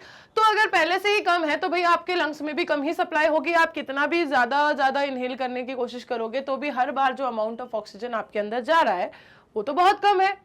तो इससे भी डेवलप हो सकती है हाइपोक्सिया कंडीशन, है ना? हाइपोक्सिया कंडीशन क्या है? वो कंडीशन जब लंग्स में ऑक्सीजन कम हो जाए, डिक्रीज हो जाए, अमाउंट इनएडिक्वेट अमाउंट में जाए, और ये पार्शियल प्रेशर अगर ऑक्सीजन का कम होता है उससे भी हो सकता है, अगर अवेलेबिलिटी ही ऑक्सीजन की बहुत कम है एनवायरमेंट में, सराउंडिंग में, तो उससे भी हो सकता है। कई सारे फैक्टर से हो सकता है, बस हर उस फैक्टर जिससे ऑक्सीजन की जो ट्रांसपोर्ट है लंग्स तक वो कम हो रही है तो मतलब हाइपोक्सिया कंडीशन है। ऑक्सीजन कम है ना, नॉर्मल से लेस अमाउंट है, ठीक है, डिक्रीज्ड अमाउंट है, तो इट इज हाइपोक्सिया। क्लियर है क्या? बिल्कुल आराम से हमने समझा है। कोई दिक्कत है हाइपोक्सिया में? बताओ, क्योंकि ये हमने पढ़ा हुआ नहीं है, ये हमको पढ़ाया गया नहीं है। ठीक है, जब हम चैप्टर पढ़ रहे थे तब हमने हाइपोक्सिया नहीं पढ़ा था, यहाँ आपसे पूछा गया है डायरेक्टली कि हाइपोक्सिया क्या है, पता है क्या? नहीं पता। ठीक है, तो फिर पता करो, इन्फॉर्मेशन निकालो, पता करो, बताओ क्या होता है, डिस्कस करो फ्रेंड्स के साथ हाइपोक्सिया क्या होता है। ठीक है, तो इसलिए यहाँ पर प्रॉपर पढ़ रहे हैं हम that hypoxia is a condition characterised by an inadequate or decreased supply of oxygen to the lungs. Lungs की तरफ ऑक्सीजन के इनएडिक्वेट या डिक्रीज्ड सप्लाई की कंडीशन को ही हम हाइपोक्सिया कहते हैं। क्या कहते हैं? हाइपोक्सिया कहते हैं। The different types of hypoxia are discussed below. अब ये जो कंडीशन है जिसके अंदर ऑक्सीजन इतना ज्यादा कम हो रहा है, जिसके अंदर बॉडी में ऑक्सीजन की डिमांड कम हो रही है, ये कई तरह की होती है भाई। Different types of hypoxia dear, देख लेते हैं कितने टाइप के हाइपोक्सिया है। सी, हाइपोक्सिया तक तो क्लियर है ना आपको? ऑक्सीजन का अमाउंट जहां कम हुआ दैट इज हाइपोक्सिया। अब देखेंगे भाई हाइपोक्सिमिक हाइपोक्सिया एंड एनेमिक हाइपोक्सिया। हाइपोक्सिमिक का मतलब क्या है और एनेमिक हाइपोक्सिया का मतलब क्या है, दोनों समझेंगे। अभी हमने देखा है कि फैक्टर्स बहुत सारे हैं जिनकी वजह से हाइपोक्सिया कंडीशन डेवलप हो सकती है। तो ये बहुत सारे फैक्टर्स में क्या क्या इंक्लूडेड है, देखो यहां पर देखो, सबसे पहले हाइपोक्सिमिक हाइपोक्सिया और एनेमिक हाइपोक्सिया। ये वो कंडीशन है जिसके अंदर in this condition there is a reduction in the oxygen content of blood। इस कंडीशन में ब्लड के ऑक्सीजन कंटेंट में रिडक्शन आता है, ब्लड का ऑक्सीजन कंटेंट रिड्यूस होता है। किसमें? इस कंडीशन में। In this condition there is a reduction in the oxygen content of blood। Blood का ऑक्सीजन कंटेंट रिड्यूस होता है as a result of the low partial pressure of oxygen in the arterial blood। ध्यान से समझना, अभी हमने factor में देखा था लो पार्शियल प्रेशर, राइट? ऑक्सीजन के लो पार्शियल प्रेशर की कहानी हमने अभी फैक्टर्स में देखी थी कि भाई इससे फर्क पड़ता है। अब फर्क कैसे पड़ा? इस कंडीशन में जो ऑक्सीजन कंटेंट है ब्लड में वो कम हो जाएगा, जो ब्लड है ना ऑक्सी हीमोग्लोबिन, उसकी वैल्यू, उसका अमाउंट क्या हो जाएगा? कम हो जाएगा। ठीक है, ब्लड में ऑक्सीजन कैसे होता है? ऑक्सी हीमोग्लोबिन के फॉर्म में ही होता है ना। ऑक्सी हीमोग्लोबिन कम हो गया, ब्लड में ऑक्सीजन का कंटेंट कम हो गया। ठीक है, as a result of low partial pressure of oxygen. ऐसा क्यों हुआ? ये अमाउंट क्यों रिड्यूस होता जा रहा है? क्योंकि आपको पता है हेमोग्लोबिन जो है वो उसी के साथ बाइंड करता है जिसका कॉन्सेंट्रेशन ज्यादा होता है। हेमोग्लोबिन उसी के साथ बाइंड करता है जिसका कॉन्सेंट्रेशन ज्यादा होता है। जैसे एल्वियोली में, ठीक है, एल्वियोली में ऑक्सीजन का कॉन्सेंट्रेशन ज्यादा होता है तो हेमोग्लोबिन मॉलिक्यूल जाके उससे फटाक से बाइंड कर लेता है, और जब आएगा टिश्यूज की तरफ आएगा तो टिश्यूज की तरफ जैसे ही आता है तो वहां पे CO2 का कॉन्सेंट्रेशन ज्यादा होता है, उसके साथ फटाक से बाइंड कर लेता है, ऑक्सीजन को छोड़ देता है, रिलीज कर देता है, ऑक्सी हीमोग्लोबिन से ऑक्सीजन को डिसोशिएट कर देता है, करता है ना, पता है ना। तो बस वही कहा उन्होंने कि यहाँ पर जैसे ही अगर ऑक्सीजन का पार्शियल प्रेशर रिड्यूस होता है तो ऑक्सी हीमोग्लोबिन कम हो जाएगा, और ऑक्सी हीमोग्लोबिन अगर कम हुआ तो मतलब ब्लड में ऑक्सीजन का कंटेंट कम हो गया, और अगर ब्लड में ही ऑक्सीजन का जो लेवल है, ऑक्सीजन कंटेंट है, वो रिड्यूस हो गया आर्टियल ब्लड में, तो इट इज हाइपोक्सेमिक हाइपोक्सिया, की मतलब जिसमें क्या हो रहा है, ब्लड का कंटेंट, ब्लड के अंदर ऑक्सीजन का कंटेंट क्या हो रहा है, कम हो रहा है। ठीक, अब दूसरे में क्या डिफरेंस है मैम, इस कंडीशन में there is a reduction in the concentration of haemoglobin. यहां पर ऑक्सी हीमोग्लोबिन, देखो दोनों चीजें क्या है, ऑक्सी हीमोग्लोबिन लिख लेते हैं हम यहां पर, ठीक है। हाइपोक्सेमिक हाइपोक्सिया में ऑक्सीजन कम हुआ है, और एनेमिक हाइपोक्सिया में हेमोग्लोबिन ही कम है। हेमोग्लोबिन मॉलिक्यूल ही कम है तो ऑक्सीजन से बाइंड कैसे करेगा, जितने ज्यादा होंगे उतने बाइंड करेंगे ना, है ही कम। समझ आई बात, आपको पता है ना भाई कि ब्लड जिसमें क्या होता है कम, उसे क्या कहते हैं हम, एनीमिया कहते हैं, है ना। तो ये क्या है, एनीमिक, एनीमिक हाइपोक्सिया, जब क्या कम हो रहा है, जब हेमोग्लोबिन ही कम हो जा रहा है, इट इज एनीमिक हाइपोक्सिया। और जब ऑक्सीजन कम है तो इट इज हाइपोक्सेमिक। अब इसको लर्न करने का या इसको याद रखने का तरीका, इसको याद रखने के लिए देखो कोई ट्रिक दिखाई दे रही है क्या, क्यों मैं इसे दोबारा से लिख रही हूं, ध्यान से देखो, इसको याद रखने के लिए कोई ट्रिक दिखाई दे रही है। हाइपोक्सेमिक हाइपोक्सिया है मैम, हाइपोक्सेमिक हाइपोक्सिया में मैम ये जो एक्स है ना, ये OX, इससे याद रहेगा कि it is concerned with oxygen, और एनीमिया ब्लड से कंसर्न्ड होता है, तो एनीमिया मतलब कंसर्न्ड विद हेमोग्लोबिन, याद रहेगा। हाइपोक्सिया में ऑक्सीजन कम, ऑक्सीजन लेवल कम हो रहा है बॉडी में ओवरऑल, ये तो क्लियर बात है, ऑक्सीजन कम हो चाहे हेमोग्लोबिन कम हो, दोनों में से कोई एक चीज भी अगर कम हो जाएगी तो ओवरऑल ऑक्सी हीमोग्लोबिन कम होगा, दोनों में से कोई एक चीज भी कम हो जाएगी ओवरऑल ऑक्सी हीमोग्लोबिन तो कम होगा ना बॉडी में, तो हाइपोक्सिया तो है। अब टाइप किस पे डिपेंड कर रहा है कि अगर हेमोग्लोबिन कम हुआ तो एनेमिक हाइपोक्सिया, और अगर ऑक्सीजन कम हुए तो हाइपोक्सेमिक हाइपोक्सिया। क्लियर, बिल्कुल सिंपल है, उनके नाम से बिल्कुल easy to specify, easy to learn, easy to memorise, ठीक है, आराम से याद रख सकते हो, कभी कंफ्यूजन नहीं होगा। क्लियर है। दूसरा बात करें अगर हम, कौन सा टाइप है, स्टैग्नेंट और एस्कैमिक हाइपोक्सिया, ये क्या है, एंड देन हिस्टोटॉक्सिक हाइपोक्सिया, ये क्या है। चलो अब इनको देख लेते हैं, इनको देख लेते हैं। मैम सुन के तो कुछ बहुत भारी सा लग रहा है, हाँ सुन के तो मैम कुछ बहुत भारी सा लग रहा है, देखते हैं। In this condition, there is a deficiency in the oxygen content of blood because of poor blood circulation.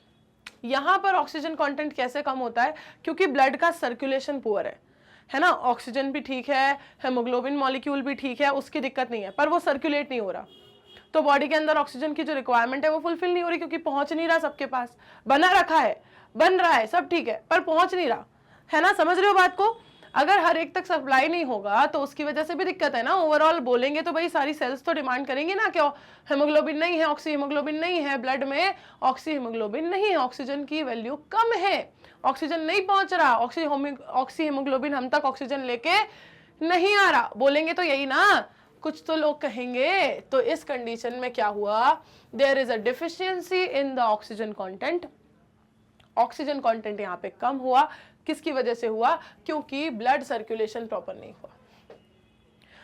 It occurs when a person is exposed to cold temperature for a prolonged period of time. ऐसा कब होता है, ऐसा तब होता है जब किसी पर्सन को बहुत ज़्यादा देर के लिए कोल्ड टेम्परेचर में एक्सपोज किया जाए, उसे ऐसा एक्सपोजर मिले कि वो बहुत ज़्यादा देर तक ठंडे एटमॉस्फेयर में अगर बना रहेगा, तो उस कंडीशन में उसकी बॉडी का सर्कुलेशन जो है वो बहुत रिड्यूस हो जाता है, बहुत ज़्यादा ड्रॉप हो जाता है। और अगर ब्लड सर्कुलेशन ही ड्रॉप हो जाएगा, ब्लड सर्कुलेशन ही अगर रिड्यूस हो जाएगा, तो इस कंडीशन को आप कहते हो क्या, इसे कहते हो आप स्टैग्नेंट, है ना, रुक जाना, स्टैग्नेंट और एस्केमिक हाइपोक्सिया, जहां पर क्या हुआ है, ब्लड सर्कुलेशन ही रुक गया, जहां पर ऑक्सीजन की सप्लाई ही नहीं हो रही है, रुक गई है, तो इट इज स्टैग्नेंट हाइपोक्सिया। देखो नाम से क्लियर है ना, सुनने में बहुत भारी लग रहा था कि मैम पता नहीं क्या है, लग रहा था, लेकिन स्टैग्नेंट का मतलब होता है ठहरा हुआ, रुका हुआ, पॉज्ड, है ना। स्टैग्नेंट का मतलब होता है रुका हुआ, ठहरा हुआ या पॉज्ड। तो यहाँ पर स्टैग्नेंट हाइपोक्सिया का मतलब क्या हुआ कि इट इज पॉज्ड, है ना। ये क्या है, ब्लड सर्कुलेशन ही पॉज हो गया, ऑक्सीजन की सप्लाई ही पॉज हो गई है, राइट। तो ये वाला हाइपोक्सिया क्या कहलाएगा? स्टेगनेंट हाइपोक्सिया कहलाएगा। क्लियर है ना? आगे बढ़े। हिस्टोटॉक्सिक हाइपोक्सिया। मैम फिर से सुन के बहुत भारी लग रहा है, फिर से सुन के बहुत भारी लग रहा है, देख लो भाई। इन this condition tissues are unable to use oxygen and this occurs during carbon monoxide or cyanide poisoning. इस कंडीशन में क्या होता है, जो टिश्यूज हैं, यूज कौन कर रहा है ऑक्सीजन को, ये बताओ। टिश्यूज ही कर रहे हैं ना, बॉडी के टिश्यूज ही ऑक्सीजन को यूज कर रहे हैं, अपनी सेल्स को ले जाके दे रहे हैं कि ये लो ऑक्सीजन आ गया, सेल्यूलर एक्टिविटी करो, राइट? बॉडी के टिश्यूज ही यूज कर रहे हैं। तो इस कंडीशन में टिश्यूज जो होते हैं वो ऑक्सीजन को यूज नहीं कर पाते। In this condition tissues are unable to use oxygen. इस कंडीशन में टिश्यूज ऑक्सीजन को यूज नहीं कर पाते and this occurs during carbon monoxide और साइनाइड पॉइजनिंग। ऐसा कब होता है? कार्बन मोनोक्साइड और साइनाइड पॉइजनिंग के वक्त। क्यों यूज नहीं कर पाते ये ऑक्सीजन को, बताओ क्यों यूज नहीं कर पाते? मैम इसलिए नहीं कर पाते टिश्यूज ऑक्सीजन को यूज, क्योंकि जैसे कार्बन मोनोक्साइड क्या करता है, कार्बन मोनोक्साइड मैम ये करता है, कार्बन मोनोक्साइड हेमोग्लोबिन के साथ, ठीक है, carbon monoxide with haemoglobin makes a stable compound, एक स्टेबल कंपाउंड बना लेता है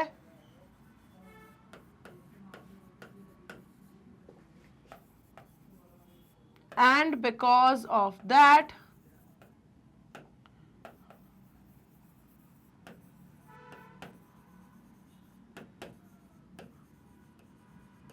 hemoglobin gets occupied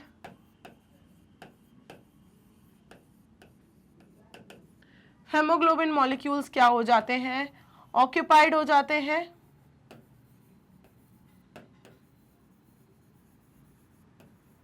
और अब आप ऑब्वियस सी बात है समझ चुके होंगे कि अगर हेमोग्लोबिन ही ऑक्यूपाई हो जाएगा तो ऑक्सीजन के साथ कंबाइन होकर ऑक्सीजन को लाके छोड़ेगा, कार्बन डाइऑक्साइड को लेके जाएगा, जो उसका टैक्सी वाला काम है वो कैसे करेगा?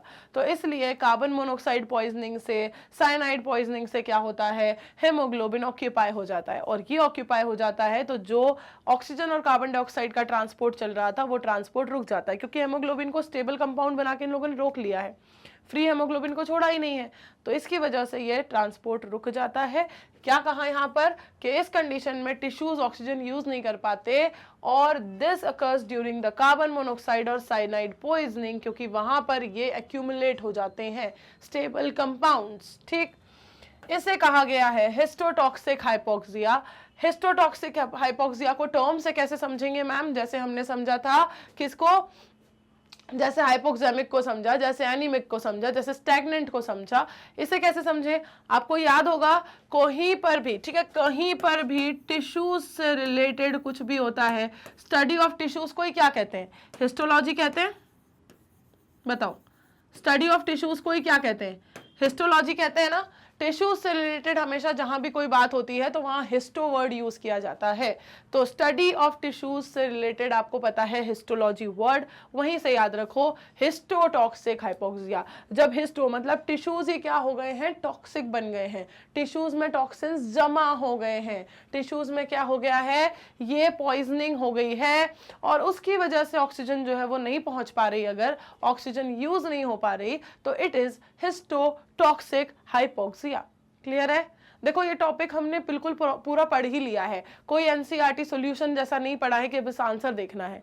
ये टॉपिक क्योंकि आपको जब रेस्पिरेटरी डिसऑर्डर बताए गए एनसीईआरटी में तब ये हाइपोक्सिया नहीं बताया था, ये यहीं पर इंट्रोड्यूस हुआ है तो हमने इसे पूरा पढ़ लिया है। हाइपोक्सिया क्या है? हाइपोक्सिया वो कंडीशन है जब ऑक्सीजन का कॉन्सेंट्रेशन बॉडी में कम हो जाता है। टाइप्स क्या क्या देखे हमने उसके, hypoxemic hypoxia, anaemic hypoxia, stagnant or ischaemic hypoxia and then histotoxic hypoxia. Clear? चारों टाइप क्लियर है ना? नाम से बिल्कुल क्लियर है? बताओ, नाम से बिल्कुल क्लियर है ना चारों टाइप हाइपोक्सिया के? कोई दिक्कत तो नहीं है अब किसी को इसके अंदर?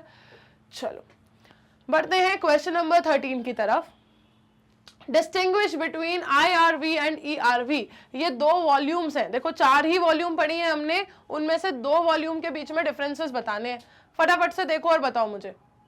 हमने 4 ही वॉल्यूम्स पढ़ी है बस चैप्टर में, आपको इनमें से 2 वॉल्यूम के बीच में डिफरेंसेस बताने हैं। जल्दी से बताएं, IRV and ERV, what is the difference between IRV and ERV? Question number 13, difference between IRV and ERV। सबसे पहले तो इनका फुल फॉर्म बताओ, है क्या ये? इंस्पिरेटरी रिजर्व वॉल्यूम और एक्सपिरेटरी रिजर्व वॉल्यूम, ऐसा कुछ है क्या? है क्या ऐसा कुछ? जल्दी से कमेंट करके बताएंगे। IRV और ERV का full form, inspiratory reserve volume और एक्सपिरेटरी रिजर्व वॉल्यूम, ऐसा कुछ है क्या? चलो, इंस्पिरेटरी रिजर्व वॉल्यूम और expiratory reserve volume, yes ma'am, ऐसा ही निकला ये तो। It is IRV and it is ERV, है ना? यही है ना? चलो देखेंगे IRV, अरे अरे अरे अरे अरे, अरे। ये पार्ट पे रहो अभी, थांबा। चलो, इंस्पिरेटरी रिजर्व वॉल्यूम और expiratory reserve volume. It is the maximum volume of air that can be inhaled after a normal inspiration. एक normal inspiration के बाद जितना भी maximum volume, ठीक है, आप maximum volume of air को inhale कर सकते हो, वो कहलाती है inspiratory reserve volume. Let me drink some water. चलो फटाफट से आप लोग एक बार आंसर देखो, within a second मैम आती हैं वापस। जल्दी बताओ, इंस्पिरेटरी रिजर्व वॉल्यूम क्या है और एक्सपिरेटरी रिजर्व वॉल्यूम क्या है?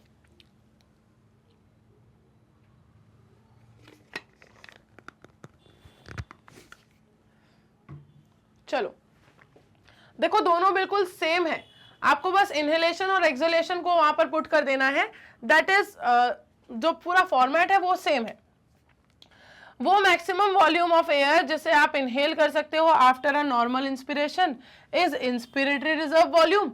सेम टू सेम इधर है, वो मैक्सिमम वॉल्यूम ऑफ एयर जिसे आप एक्सहेल कर सकते हो आफ्टर अ नॉर्मल एक्सपिरेशन, वो एक्सपिरेटरी रिजर्व वॉल्यूम है ना? IRV और ERV, इंस्पिरेटरी रिजर्व वॉल्यूम और एक्सपिरेटरी रिजर्व वॉल्यूम। इंस्पिरेटरी क्या है? Maximum volume of air that can be inhaled after a normal inspiration. Expiratory क्या है? Maximum volume of air that can be exhaled after a normal expiration. आप देखेंगे इसके बाद values देख लो। It is about 2500 to 3500 millilitre in the human lungs। ठीक है, ये कितनी होती है?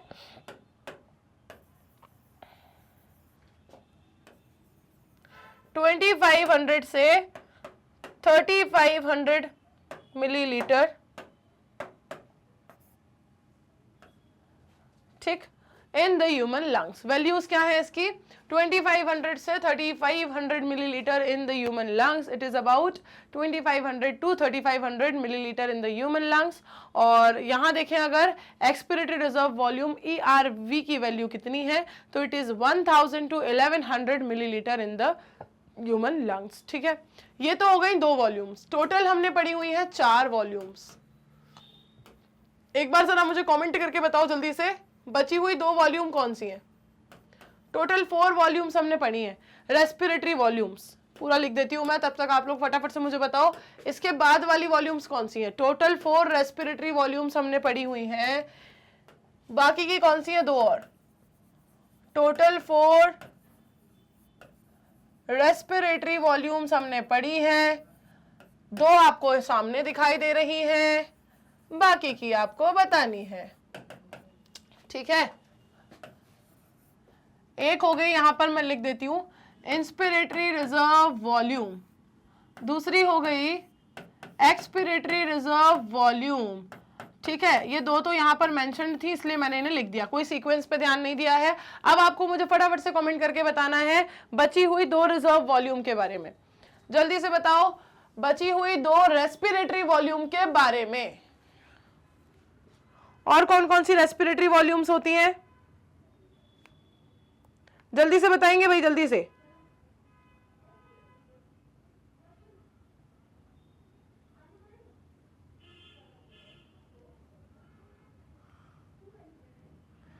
जल्दी बताएंगे।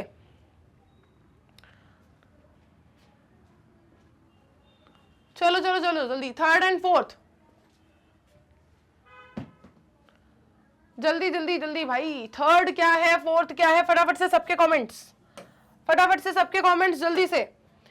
Inspiratory reserve volume, expiratory reserve volume, ये दो तो हो गई, बस दो ही बाकी हैं, क्योंकि हमने सिर्फ 4 रेस्पिरेटरी वॉल्यूम हम पढ़ते हैं, सिर्फ 4 रेस्पिरेटरी वॉल्यूम पढ़ते हैं। इन 4 रेस्पिरेटरी वॉल्यूम से फिर ऐड सब्सट्रैक्ट करके कंबाइन कर करके अलग अलग तरह की रेस्पिरेटरी कैपेसिटीज बनती हैं, वो अलग चीज है। अभी तो सिर्फ हम वॉल्यूम्स के बारे में डिस्कशन कर रहे हैं। दो तो यहाँ पर गिवन थी, दो आपको बतानी थी, और वो 2 वॉल्यूम्स हैं कौन सी, चलो फटाफट से देखेंगे।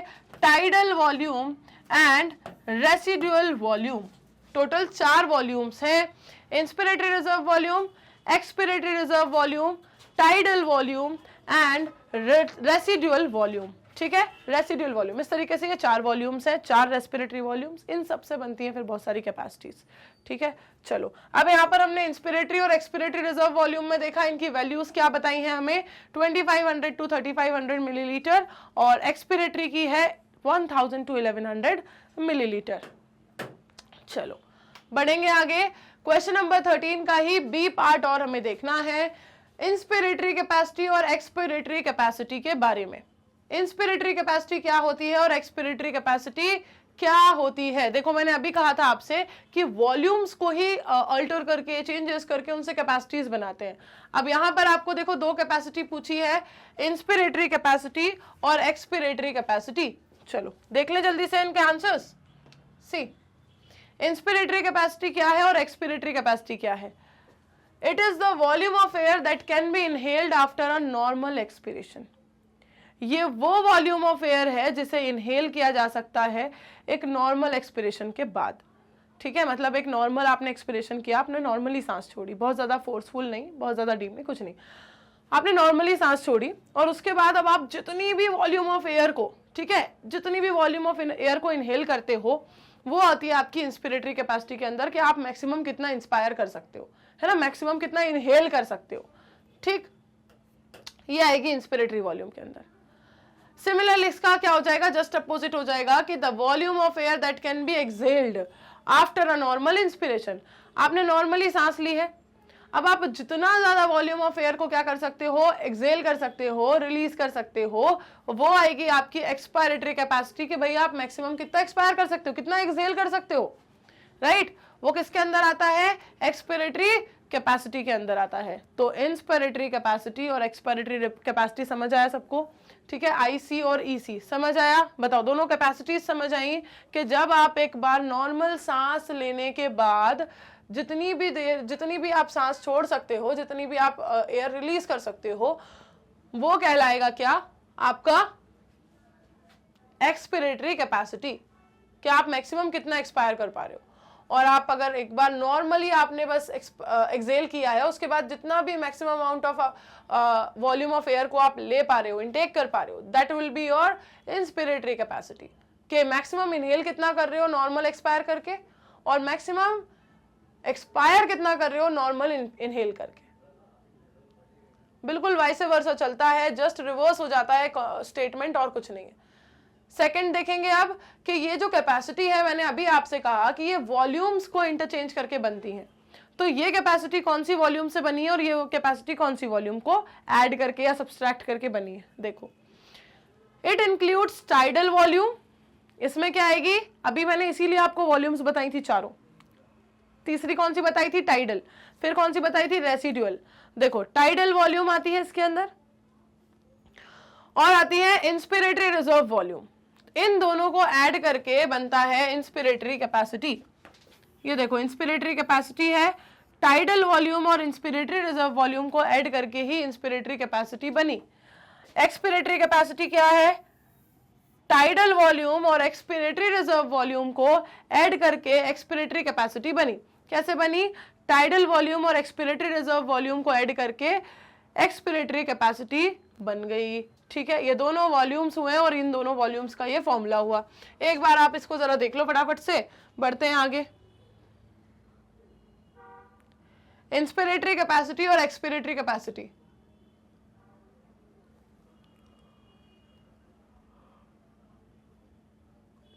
चलो आगे बढ़ेंगे। क्वेश्चन नंबर 13 का सी पार्ट क्या पूछा है, vital capacity and total lung capacity के बीच में डिफरेंस, ठीक है। वाइटल कैपेसिटी क्या है और टोटल लंग कैपेसिटी क्या है, मतलब फिर से कैपेसिटीज पूछी है तो सबसे पहले तो आप डिफाइन कर दोगे कि ये कैपेसिटी है क्या, उसके बाद फिर आपको यहां भी ये बताना होगा कि ये किस वॉल्यूम से बनी है ना, कि ये किस वॉल्यूम से बनी है। देखो vital capacity and total lung capacity क्या है, देखते हैं answer. Vital capacity and total lung capacity, vital वो है जो कैसे बनी है, it is the maximum volume of air that can be excelled after a maximum inspiration, it includes IC and ERV. इसमें आपकी इंस्पिरेटरी कैपेसिटी और इंस्पिरेटरी रिजर्व वॉल्यूम दोनों आ गए, ठीक है, एक कैपेसिटी एक वॉल्यूम दोनों इसमें इंक्लूड हुए हैं। और ये है क्या, ये वो मैक्सिमम वॉल्यूम ऑफ एयर है जिसे आप एक्सेल कर सकते हो आफ्टर अ मैक्सिमम इंस्पिरेशन, कि आपने मैक्सिमम इंस्पिरेशन कर मैक्सिमम इनहेल कर लिया, जितनी भी सांस आप ले सकते थे, उसके बाद अब आप जितनी भी सांस छोड़ना चाहते हो बिल्कुल मैक्सिमम एक्सेलेशन जो आपका काउंट होगा वो आपकी वाइटल कैपेसिटी में काउंट होता है। इसके अंदर इंक्लूड हो जाएगी इंस्पिरेटरी कैपेसिटी भी और एक्सपिरेटरी रिजर्व वॉल्यूम भी, दोनों इसमें इंक्लूड होगा। क्लियर है, चलो देखें अब टोटल लंग कैपेसिटी क्या है, it is TLC। Total lung capacity क्या है, it is the volume of air in the lungs, ये लंग्स के अंदर की वो वॉल्यूम है after maximum inspiration, it is the volume of air in the lungs after maximum inspiration, it includes IC, ERV and residual volume. इसमें क्या क्या आएगा, इंस्पिरेटरी कैपेसिटी भी आएगी, एक्सपिरेटरी रिजर्व वॉल्यूम भी आएगी और रेसिडुअल वॉल्यूम भी आएगी, ठीक है। क्लियर हुई क्या ये बात, ये बताओ एक बार वाइटल कैपेसिटी और टोटल लंग कैपेसिटी में क्या क्या इंक्लूड हो गया। अच्छा एक बार बताओ, उसके बाद मैं बताती हूं उनके बीच का डिफरेंस, कि वाइटल कैपेसिटी और टोटल लंग कैपेसिटी में डिफरेंस क्या है।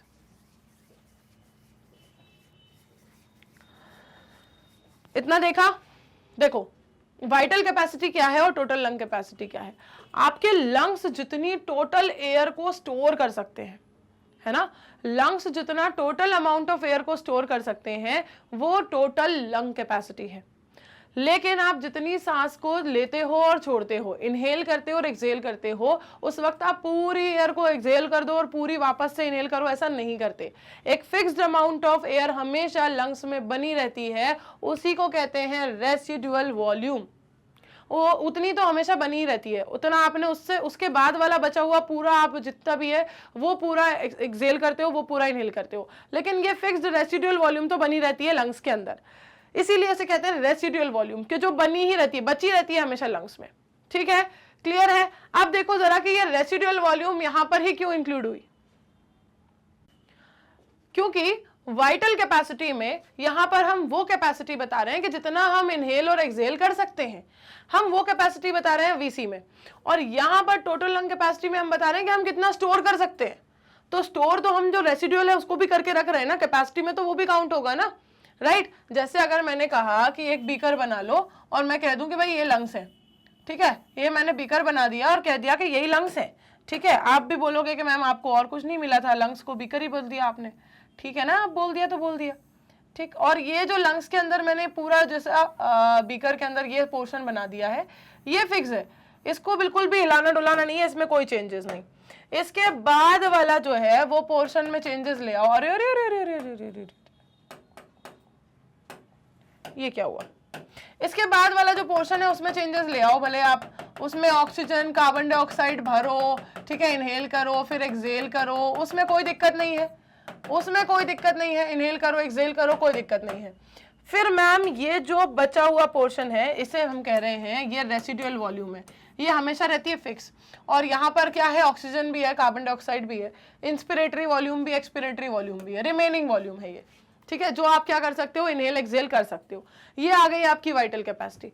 अब टोटल लंग कैपेसिटी में तो आप भाई स्टोर तो इसको भी कर रहा है ना, ये बीकर कितना स्टोर कर सकता है, ये क्षमता पूछी जा रही है, तो ये कितना इन आउट करवाता है, एक्सचेंज करवाता है, वो एक अलग बात हो गई, पर स्टोर तो उसने इसको भी करके रखा है ना कैपेसिटी में, तो ये भी काउंट होगा, तो यहां पर टोटल लंग कैपेसिटी में रेसिडुअल वॉल्यूम भी काउंट हुआ, जबकि वाइटल कैपेसिटी में सिर्फ इंस्पिरेटरी कैपेसिटी और ईआरवी काउंट हो रहा था। यहां देखो इंस्पिरेटरी कैपेसिटी और ईआरवी तो हुआ ही, साथ में रेसिडुअल वॉल्यूम और काउंट हो गया। यही बेसिक और यही सबसे इंपॉर्टेंट डिफरेंस है between the vital capacity and total lung capacity. Clear हुई बात? यही बेसिक डिफरेंस है between the vital capacity and total lung capacity. चलो आगे बढ़ेंगे अब इनकी वैल्यूज की तरफ। It is about 4000 millilitre in the human lungs. Vital capacity हमारी 4000 है मिलीलीटर, इतना हम इनहेल एक्सहेल करते हैं। और अगर बात करें कि हमने स्टोर कितना करके रख लेते हैं भाई, हाँ रेसिडुअल वॉल्यूम के साथ, रेसिडुअल वॉल्यूम के साथ अगर हम बात करें स्टोर करने की, तो the volume of total lung capacity is, कितनी है टोटल लंग कैपेसिटी की value? It is about 5000 to 6000 millilitre in the human lungs. Human lungs में ये 5000 से 6000 मिलीलीटर हो जाएगी। अब यहाँ पर ऑब्वियस सी बात है कि रेसिडुअल वॉल्यूम की वैल्यू कितनी? मैम ऑब्वियस सी बात है, देखो वाइटल कैपेसिटी जितनी है यहाँ पर उसमें सिर्फ हमने रेसिडुअल वॉल्यूम ही तो ऐड की है एक्स्ट्रा। जितनी वाइटल कैपेसिटी है उसमें हमने सिर्फ रेसिडुअल वॉल्यूम ही तो ऐड की है एक्स्ट्रा, तभी तो टोटल लंग कैपेसिटी आई है। तो यहाँ पर अगर 4000 है ये और ये 5000 से 6000 जा रहा है, मतलब ये 1 to 2000 होती है रेसिडुअल वॉल्यूम, राइट? 1000 to 2000 या 1100 to 1500 के आसपास ये वैल्यू निकल कर आ जाएगी। सिंपल। चलो ये है आज के सेशन का, इस चैप्टर का लास्ट क्वेश्चन, एनसीईआरटी सॉल्यूशन का लास्ट क्वेश्चन। फटाफट से देखेंगे क्वेश्चन नंबर 14। फिर से पूछा है आपसे what is tidal volume. Tidal volume क्या होती है? Find out the tidal volume, मतलब अप्रोक्सीमेट वैल्यू फाइंड आउट करनी है for a healthy human in an our.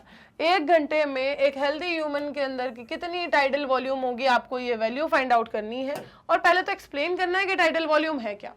और यहाँ पर अब क्योंकि मैं इतनी बार बता चुकी, तो अब तो कमेंट करना आपका बनता है ना। एक बार जरा मुझे फटाफट से कमेंट करके बताओ पहले व्हाट इज टाइडल वॉल्यूम, और एक घंटे के अंदर आप इसकी कितनी वैल्यू निकाल कर बताओगे इन अ ह्यूमन बीइंग। जल्दी से, what is tidal volume and find out the tidal volume approximate value for a healthy human in an hour.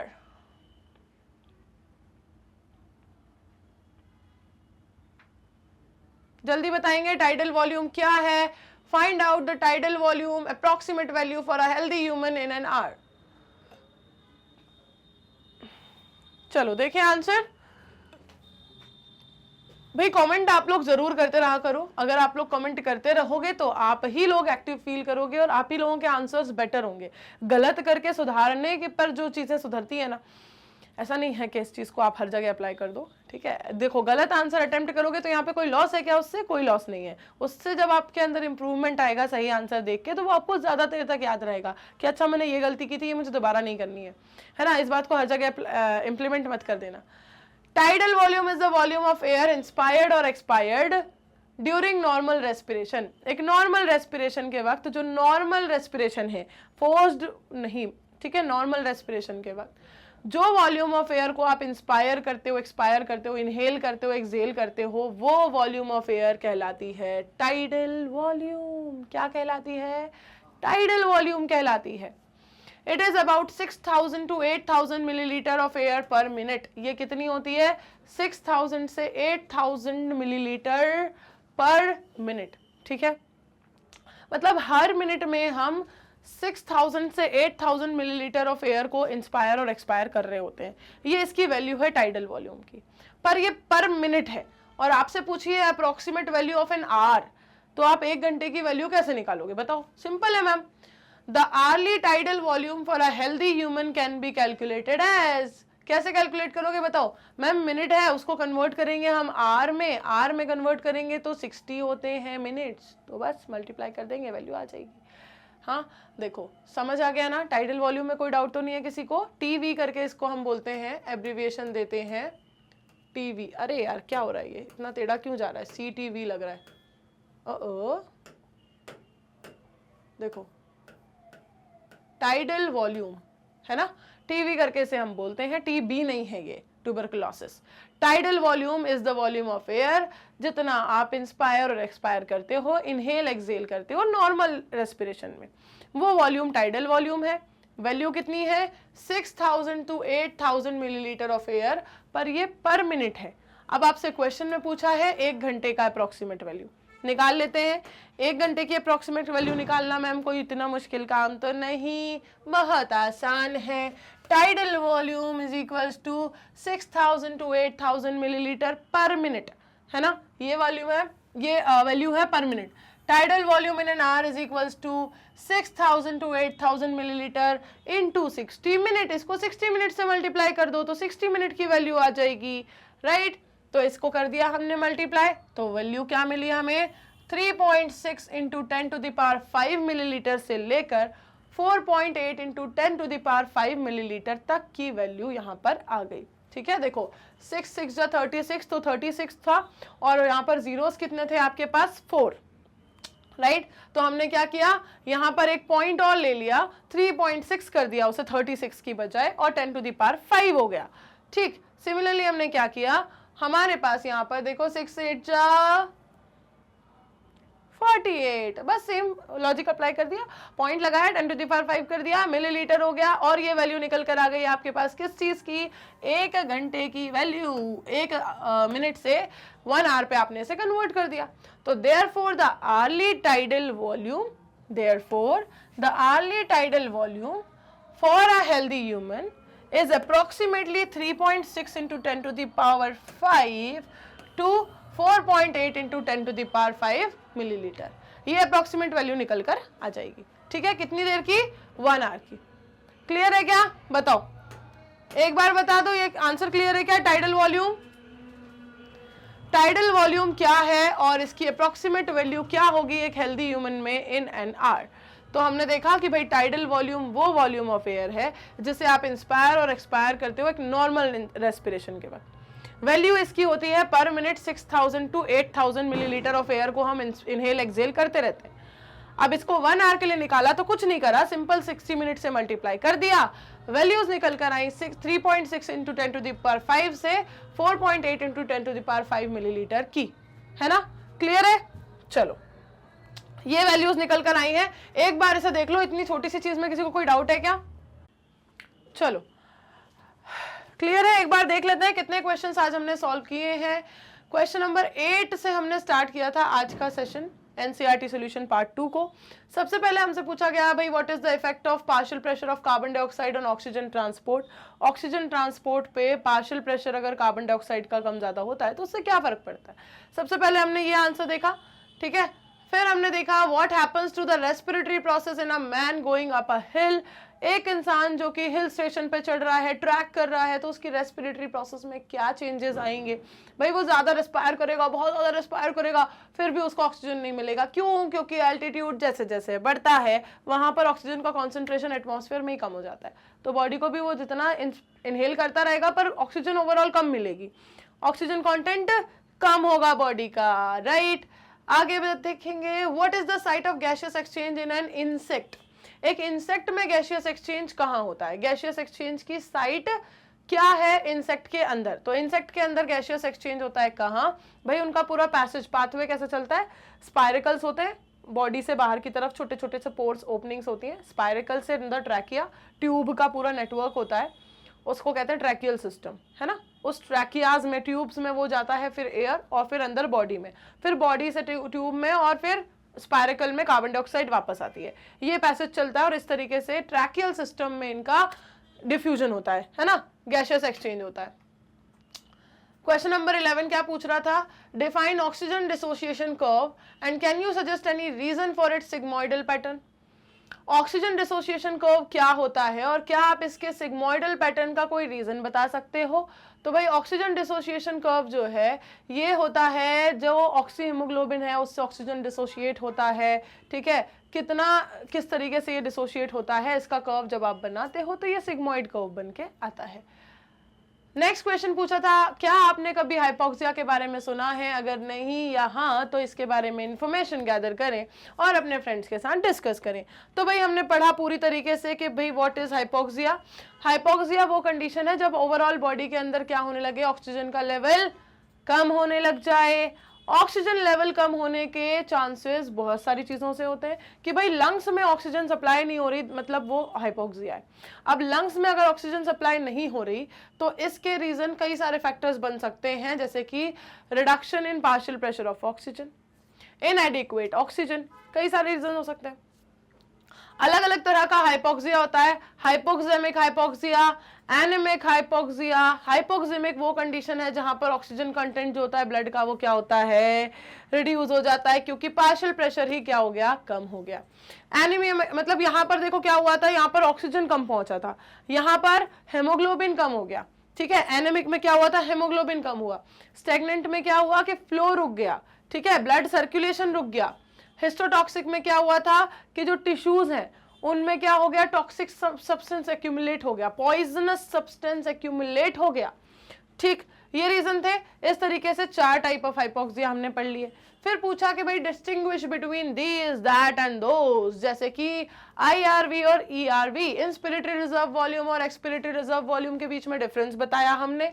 फिर हमने बताया इंस्पिरेटरी कैपेसिटी और एक्सपिरेटरी कैपेसिटी के बीच में डिफरेंस। फिर हमने बताया उन्हें वाइटल कैपेसिटी और टोटल लंग कैपेसिटी के बीच का डिफरेंस, ठीक। इस तरीके से क्वेश्चन नंबर 13 कंप्लीट हुआ। फिर हम आए क्वेश्चन नंबर 14 के ऊपर, व्हाट इज टाइडल वॉल्यूम। तो भाई टाइडल वॉल्यूम क्या है? टाइडल वॉल्यूम वो वॉल्यूम है जितना आप इंस्पायर और एक्सपायर, इनहेल एक्सहेल करते हो नॉर्मल रेस्पिरेशन से, ठीक है, वो टाइडल वॉल्यूम है। वैल्यू है इसकी 6000 से 8000 मिलीलीटर पर मिनट। आर का आपसे पूछा था तो multiplied by 60 and this will be the answer, ठीक। कंप्लीट हुए आपके NCERT solutions of the chapter breathing and exchange of gases, जो कि आपका ह्यूमन फिजियोलॉजी का सबसे पहला चैप्टर है, और इसके कंप्लीट टॉपिक वाइज एक्सप्लेनेशंस और एनसीईआरटी सॉल्यूशन आज हमने कंप्लीट कर लिए हैं। अब नेक्स्ट लेक्चर में आपको मिलेगा ह्यूमन फिजियोलॉजी का नेक्स्ट चैप्टर। तब तक आपको क्या करना है, तब तक आपको सारे ही लेक्चर्स को जरूर से देख लेना है। अगर आपने कुछ भी मिस आउट कर दिया है या कोई भी टॉपिक आपको समझ नहीं आया तो आप उसका रिवीजन फिर से कर सकते हो, और उसके लिए आपको कुछ नहीं करना है, आपको जाना है अपने फेवरेट चैनल मैग्नेट ब्रेन्स के प्लेलिस्ट सेक्शन में, जहां आपको मिल जाएंगी मुस्कान मैम के लाइव और रिकॉर्डेड दोनों लेक्चर्स की प्लेलिस्ट, ठीक है। रिकॉर्डेड लेक्चर्स की प्लेलिस्ट में आपको ये सारे लेक्चर्स मिल जाएंगे in sequence with NCERT solution of each and every chapter, ठीक। चलो वहां से जाके आपको सारे लेक्चर्स को देखते रहना है, अपडेटेड रहना है, और मिल जाना है मुझसे आके कल नए चैप्टर को स्टार्ट करने के लिए। Till then bye bye, take care everyone.